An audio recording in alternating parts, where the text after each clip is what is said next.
मनुष्य अपने जीवन में दो तरह से रोता है। एक तो अपनी आंखों से रोता है। उसके आंसू आपको साफ बहते हुए दिखाई देते हैं। आप कहेंगे यार कैसी बात कर रहे हो, आदमी आंखों से ही रोता है।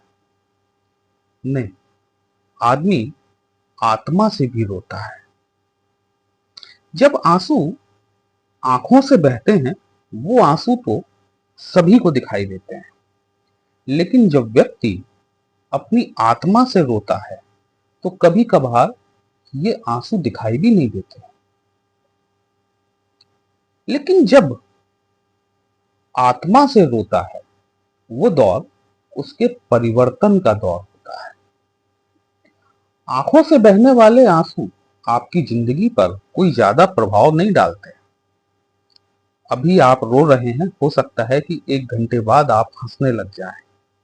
लेकिन जब आपकी आत्मा बिलखती है, जब आपकी आत्मा रोती है, तो समझ लीजिए कि अब परिवर्तन का दौर शुरू हो चुका है।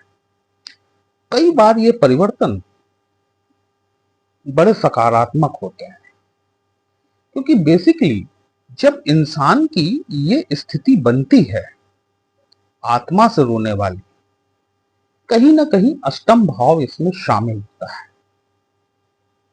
अष्टम भाव ट्रांसफॉर्मेशन का भाव है। ट्रांसफॉर्मेशन मतलब कि परिवर्तन, और परिवर्तन कैसा, जो आपके लिए अकल्पनीय है। हम सभी मनुष्य हैं, हम सभी ने अपने लिए एक दिशा निर्धारण कर रखा है। हमने एक अपने लिए मार्ग सुनिश्चित कर रखा है। हम उसी मार्ग पर चलते हैं और अपने जीवन में आगे बढ़ते जाते हैं। लेकिन हम नियंता नहीं है।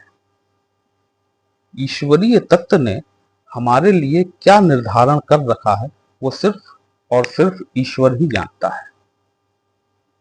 जब हमारी चीजें हमसे छूटती हैं, वो राह जिस पर हम सालों से चलते चले आ रहे हैं, जब वो राह हमसे छूटती है तो हम उस नियंता को, उस ईश्वर को कहीं ना कहीं दोषी ठहरा देते हैं।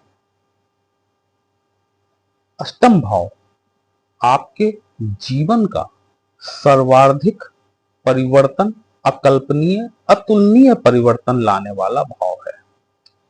जब भी किसी व्यक्ति के अष्टम भाव की दशा चलती है, इसको अंधकार का भाव कहा जाता है, मृत्यु का भाव कहा जाता है। लेकिन यदि अंधकार और मृत्यु का ही भाव है, तो यही भाव इस बात को भी दिखाता है कि इसी भाव से ही सूर्य के प्रकाश का उद्गम भी होता है। मतलब खोज, रहस्य, रिसर्च, ज्ञान की प्राप्ति। जब तक आपकी आत्मा नहीं रोएगी ना, आप यकीन मानिए आपको ज्ञान की प्राप्ति नहीं होगी। आप मिथ्या भ्रम में उलझे रहेंगे। ईश्वर आपको ये बताता है, जब आप चिल्लाते हो कि ईश्वर ये मेरा प्रकाश कहाँ गया, जिस प्रकाश से मैं चल रहा था, जिस प्रकाश से मैं सब कुछ देख रहा था, अचानक वो प्रकाश कहाँ खो गया, कहाँ गायब हो गया।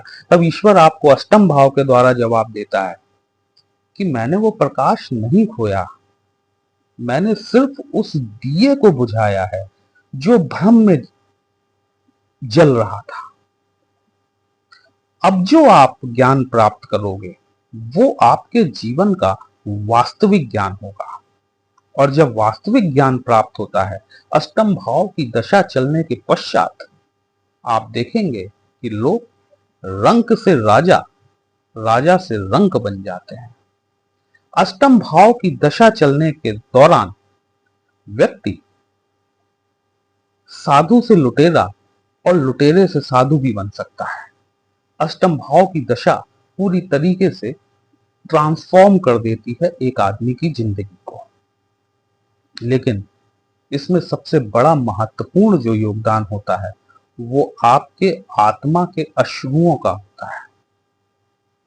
ये डिपेंड करता है कि आपके अष्टम भाव का स्वामी कौन सा ग्रह है। जिस हिसाब से वो ग्रह है उस हिसाब से आपको अष्टम भाव से संबंधित चीजों में सफलता या फिर असफलता आत्मा के रोने के पश्चात देखने के लिए जरूर मिलेगा।